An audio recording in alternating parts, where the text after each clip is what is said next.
Welcome to Chapter 6, Weight Management. I am your host, Dr. Anna Rose Robertson. We will begin today by reviewing our objectives. Number 1, recognize myths and fallacies regarding weight management. Number 2, understand the physiology of weight control. Number 3, become familiar with the effects of diet and exercise on resting metabolic rate. Number 4, recognize the role of a lifetime exercise program and a successful weight management program. Number 5, learn to write and implement weight reduction and weight maintenance programs.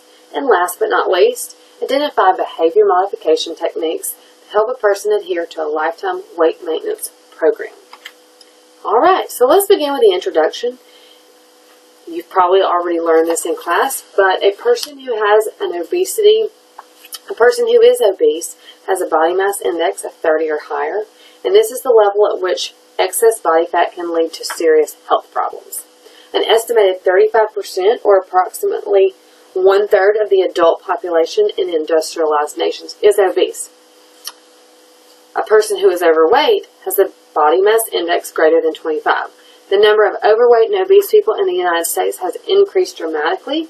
In fact, 69% of people who are 20 and older are overweight, and 35% of this same population, adults 20 and older, are obese.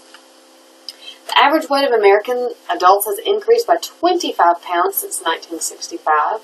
Obesity prevalence is higher among African Americans and Hispanic Americans. And excessive body weight combined with physical inactivity is the second leading cause of preventable death in the United States. Pop quiz, who knows what is the number one most preventable cause of death in the United States? If you said smoking, you're right. As the U.S. has progressed as a nation, we're slowly but surely taking physical activity out of our day.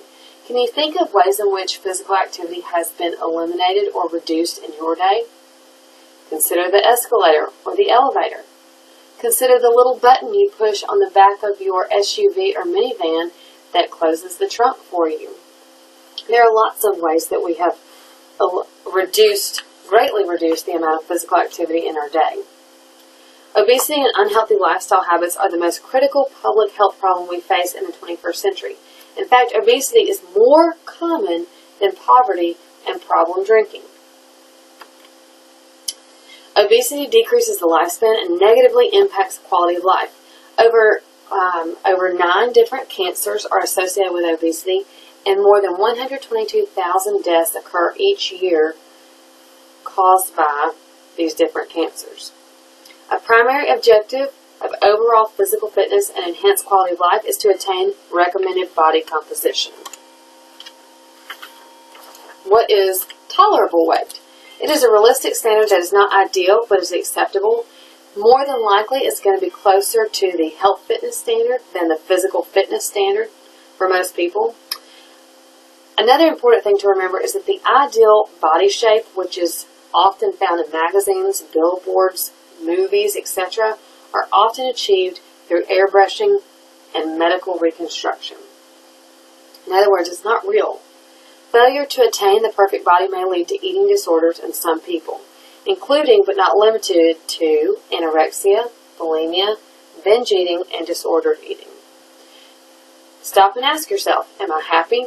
Part of living a high quality of life is being happy with yourself. If you're not happy with yourself, either be willing to live with your current circumstances, your current status, or be willing to do something about it. And this could actually be applied to lots of different areas, not just weight management. So consider that when you are making goals for the next couple of years of your life. Now, many people try to lose weight through fad diets, and these fad diets can most definitely deceive people. Most fad diets claim that dieters will lose weight by following all instructions, and they put you on a very low-calorie diet. When a person is placed on a very low-calorie diet, much of the weight loss is water and protein, not fat. And again, the purpose of weight management is to have an appropriate and healthy body composition or body fat level, not just to have a low number of pounds on the scale. On a crash diet, half the weight loss is in lean protein tissue and happens almost 10 times faster than fat loss.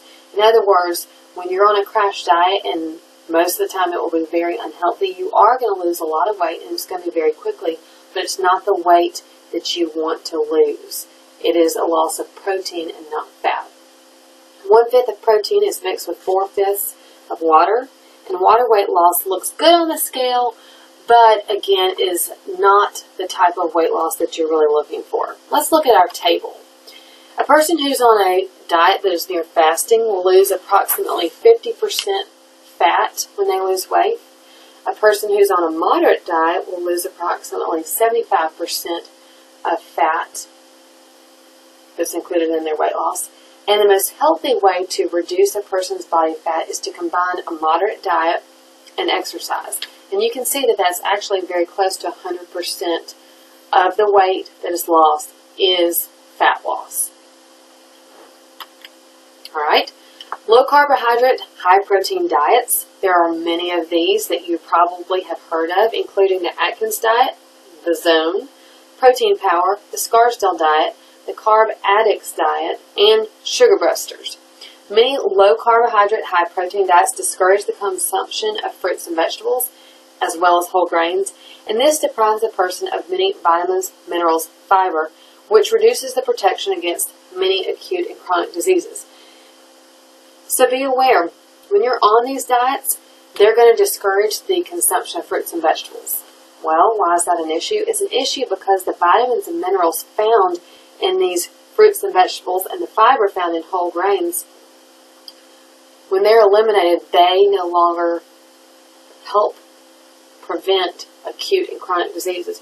You're going to be more likely to get sick, anywhere from the common cold all the way to, hopefully, not in the near future, but you could actually be contributing to your risk for cancer when you eliminate or greatly reduce the fruits and vegetables and whole grains that you consume. All right.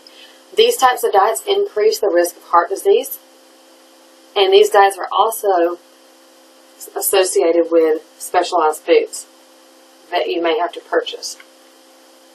All right. Diets with specialized foods. There is no magic food. There is no magic pill.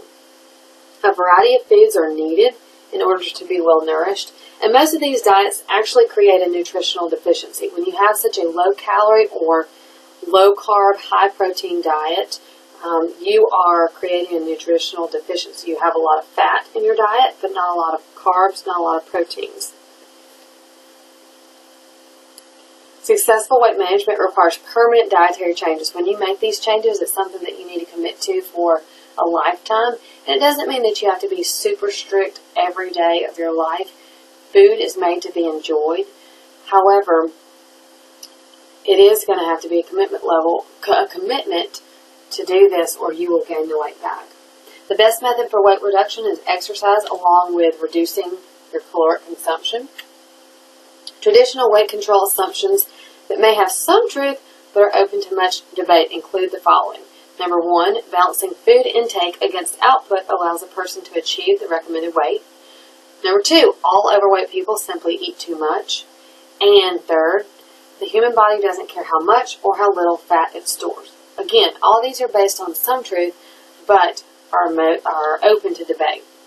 Obesity involves a combination of genetics, behavior, and lifestyle factors. A person's weight is dependent upon their parents and other family members. It's also dependent upon how physically active a person is, as well as different lifestyle factors. What types of foods are you eating, etc. As long as caloric input equals output, a person will not gain or lose weight. This is the assumption, remember. When caloric intake exceeds output, a person gains weight. When output exceeds input, a person loses weight. Each pound of fat represents 3,500 calories. And factors beyond calories impact weight loss rates. You could have 2 people who are trying to lose weight at the same time. You could even have 2 people who are losing the same amount of pounds and are on the same diet, but different factors will contribute to how quickly or how slowly they lose weight, including gender, body composition, metabolic rate, and activity level. Set point. The body weight and body fat percentage unique to each person that are regulated by genetic and environmental factors. This is the weight at which, if you've been at this weight for a very long time, if you lose weight or gain weight, your body will want to return to that original weight or that set point. Under strict calorie reduction, the body compensates with adjustments to maintain fat. And you might want to read more about that in your text.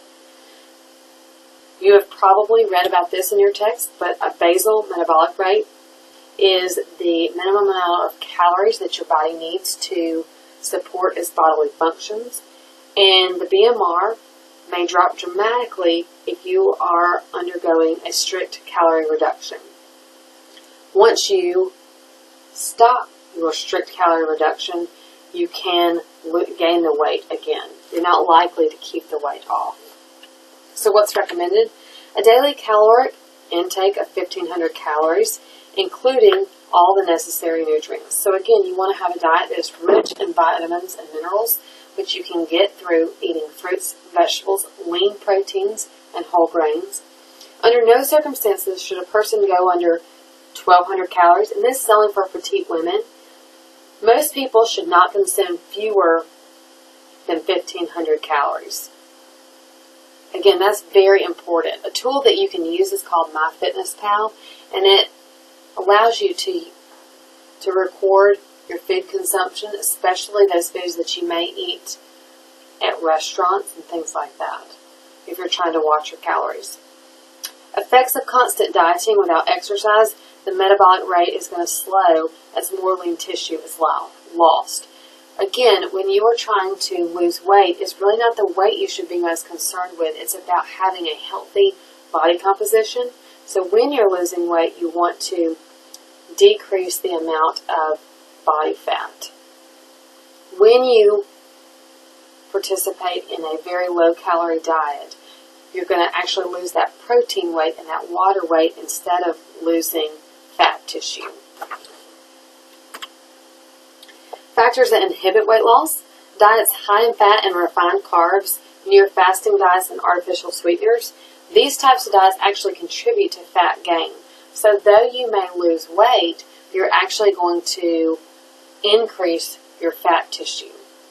Eating habits should be changed for successful weight management. Again, these are eating habits that you want to maintain for a lifetime. Increase intake of complex carbohydrates and high fiber foods. Decrease the consumption of sugars and fats. And weight loss is most successful with a permanent change in eating behaviors and exercise. And let's look at that. If you're a person who from age 20 to 40 tried to lose weight, you can see that your body weight increases and decreases over the years. Your percent body fat will gradually increase over the years, and your lean body mass will decrease over the years. Again, this is associated with a diet, but without exercise. Right? Don't forget the role that sleep plays in weight management. Sleep deprivation is conducive to weight gain. Therefore, make sure you get enough rest. That is incredibly important. Not getting enough rest can interfere with the body's ability or capability to lose weight. Lack of sleep disrupts normal body hormone balance, actually elevates the ghrelin level, which stimulates the appetite. So again, if you're not getting enough sleep, it's going to stimulate your appetite and decrease your leptin. Leptin is a hormone that tells you when you're full. So if you're not getting enough rest and your hormone levels are telling you that you're hungry more often, and they're also telling you that you're not full as quickly, you will gain weight. 8 hours of sleep is recommended for adults. And this is an interesting statistic. 69% of U.S. population is overweight or obese, and 63% of U.S. residents report 8 or few hours of sleep per night. Is there a connection? Maybe so. Light exposure. This is also quite interesting. Exposure to morning light can influence body weight and feelings of hunger.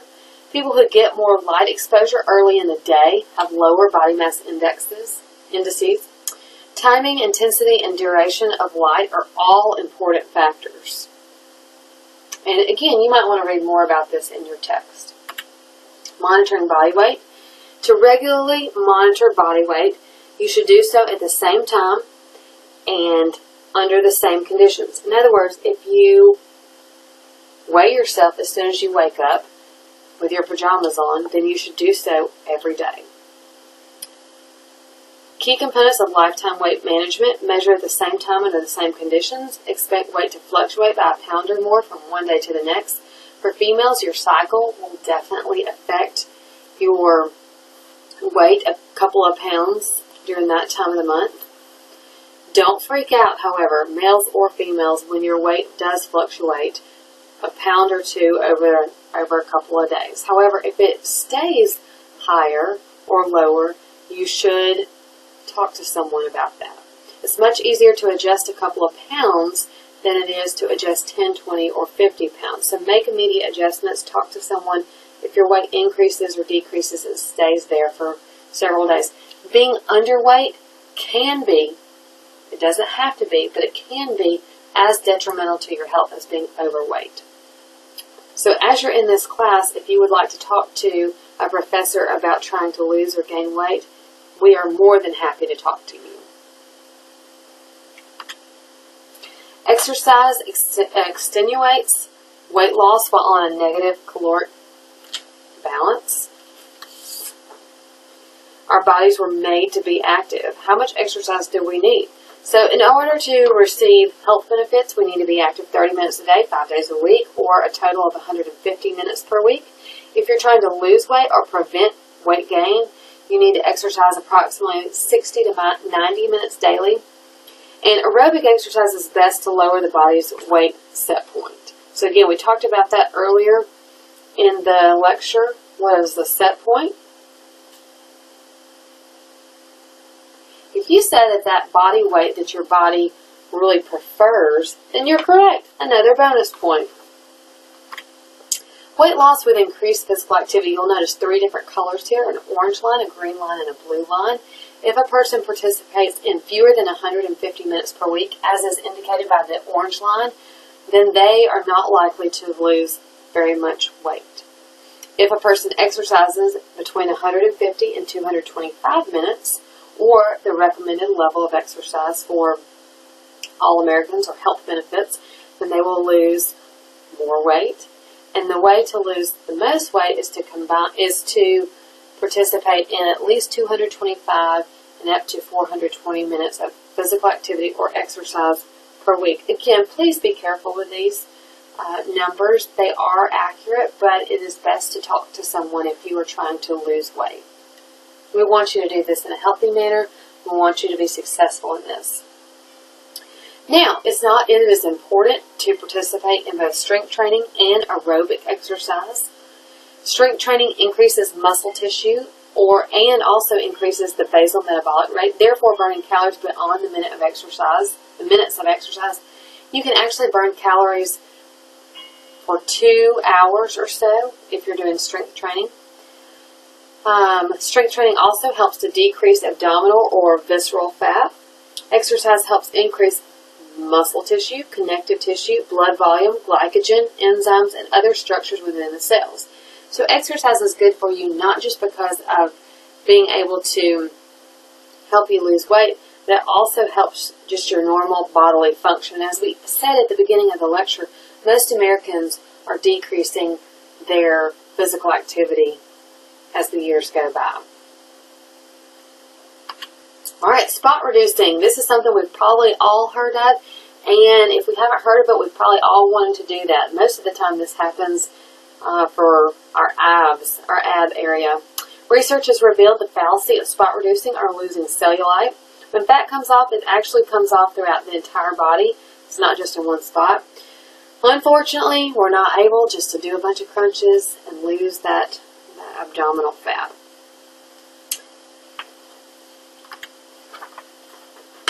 With light intensity exercise, up to 50% of the calories burned may be deprived from fat, and you actually saw this in your chart earlier in the lecture. With vigorous exercise, only 30 to 40% of the caloric expenditure comes from fat. So there's an example on page 165 if you would like to read that. If you exercise for 30 to 40 minutes at light intensity and burned 200 calories, about 100 of those calories, or 50%, would come from fat. If you exercise at a vigorous intensity during those same 30 to 40 minutes, you could burn 400 calories, with 120 to 160 of those calories, or 30 to 40%, coming from fat. Thus, even if it is true that the percentage of fat used is greater during lighter intensity exercise, the overall amount of fat used is still less than light intensity exercise. Plus, if you were to exercise at a light intensity, you would have to do so twice as long to burn the same amount of calories. So that's something important you might want to go back and read. The metabolic rate remains at a slightly higher level longer after a vigorous intensity exercise. Again, that 2-hour mark, that means your body's going to continue burning calories after you've exercised at a high rate or at a vigorous intensity.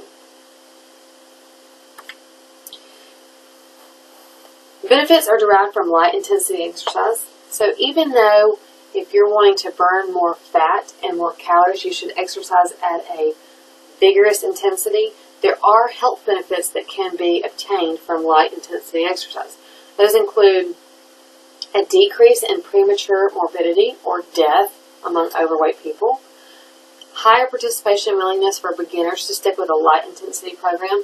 It is really hard if you've not exercised to go to a really high intensity exercise program. So a lot of people will quit. Additionally, you increase your risk for injury when you jump right into a very high intensity exercise program. When trying to lose weight, initial exercise sessions longer than 60 minutes may not be the best approach to weight loss. So again, if you haven't been a person who has been very physically active or who has exercised very often, then you probably don't want to just jump right into a very vigorous or high intensity exercise program, nor do you want to just immediately start exercising for an hour a day. Daily caloric intake must be closely monitored to avoid caloric compensation. In other words, when you are trying to lose weight and you immediately jump into very high intensity exercise, your body is going to tell you that you're hungry. So you may in fact not lose a lot of weight. So you might want to start an exercise program at a light intensity and fewer than 60 minutes per day. Now, however, physical activity is vital for weight loss maintenance. Sedentary living expends no calories over the resting metabolic rate, so make sure you move.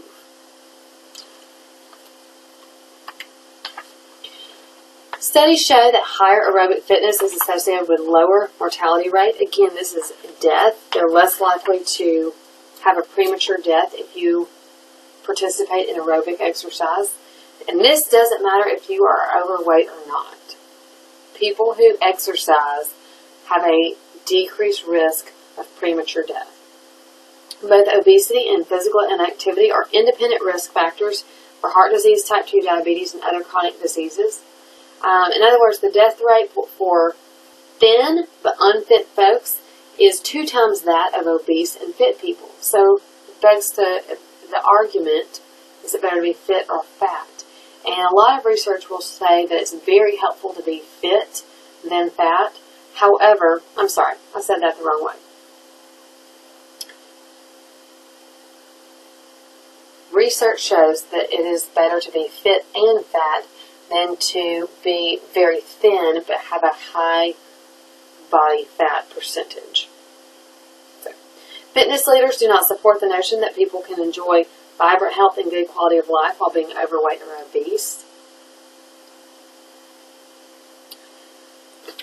Now, we're going to try a math problem, and this is on page 167. The next 2 slides go over page 167, so you might want to turn to that in your book.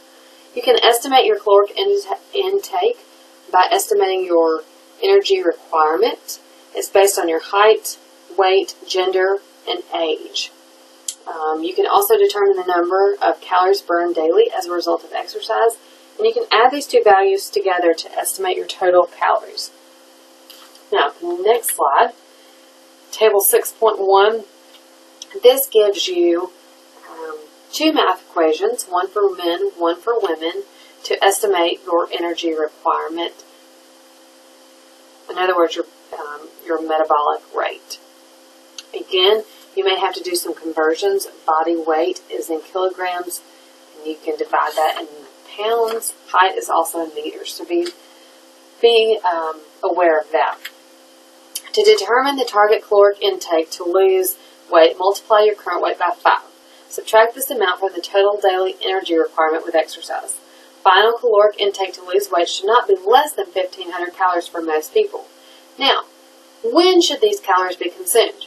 25% should be consumed at breakfast, 50 or half of your day's calories should be consumed at lunch, and last but not least, 25% should be consumed at dinner. If you eat snacks, which is recommended, then of course you'll want to modify the percentages consumed at these different meals a little less generally. Again, please be careful with this and go to your professor for help. The math equations aren't overly difficult, but if you're really wanting to lose weight, we want you to do it in a healthy manner and in a safe manner. So please come to us and talk about this. A few more slides. Monitoring your daily food consumption with daily food logs. People who have been successful at losing a significant amount of weight for a significant period of time do well by monitoring their daily caloric rates, as well as weighing themselves regularly once a week or so. People who monitor their calories are more successful at losing weight than those who do not monitor their calories. But again, you want to pay attention to your personality. If you're really extreme and it's going to be detrimental to your mental well-being to count your calories all the time, just take that into account. Pay particular attention to food serving sizes and read food labels carefully. Again, the serving sizes. Many 20-ounce bottles of Coke are actually not one serving, they're 2.5, and so you're consuming a lot more calories than you would think. Alright, low-fat entrees and alternative. You can prepare a similar meal using 3 ounces of cooked lean protein with additional vegetables, about 300 calories and 6 grams of fat. And this is just makes it a little bit easier for you so that you're not having to constantly watch what you eat. To minimize the loss of lean body mass and hunger pains, you need to consume more protein. Alright, 1.5 to 2 grams of protein per kilogram of body weight per day is about the number of protein you need to consume. Also, if you are a person who is interested in fat-free or low-fat protein sources or other things, pay attention to the milk, plain Greek yogurt, eggs, lean meats, poultry, tofu, quinoa, and beans. Individuals who consume unhealthy foods gain more weight. Those who make healthy food choices gain less weight. In other words, you want to make healthy food choices no matter if you're underweight, overweight, or normal weight. Most people who gain weight over the years are consuming more foods that are non-nutrient dense foods. Things like chips, potatoes, sugar-sweetened beverages, including sweet tea, Cokes, fruit juices, and things like that. There's an inverse relation with the consumption of vegetables, whole grains, fruits, nuts, and yogurt. So people who don't gain weight or don't gain as much weight over the years often eat high numbers of vegetables, fruits, nuts, grains, and yogurt. If weight management is to become a priority, people must transform their behavior and address what's causing them to overeat and eat non-nutrient-dense foods. You can have the best diet in the world, but if you're not addressing what's causing you to overeat, then you are not going to be able to stick to that diet. Modifying old habits and developing new positive behaviors take time, so be sure to surround yourself with people who have the same goals as you do. Again, be active on a regular basis. 150 minutes per week is what's recommended. And eat a diet that is rich in fruits and vegetables, lean meats, lean proteins, and things like that. Last but not least, you can do this. Weight management is accomplished through a lifetime commitment to physical activity and proper food selection, healthy foods. Relapses are normal. Please don't freak out about this. It's okay if you fail. It's okay if you make some bad choices, just be sure to make more good choices today than you did yesterday and get back on the wagon. And if you look on page 171, there are many, many tips that provide some helpful information on how you can lose weight without it consuming your life, and that make it much more manageable. So I appreciate you listening to this lecture. If you have any questions, feel free to come by my office. I am in the SAC 209 right now. And again, ask your other professors as well. Thanks for tuning in. Have a great day.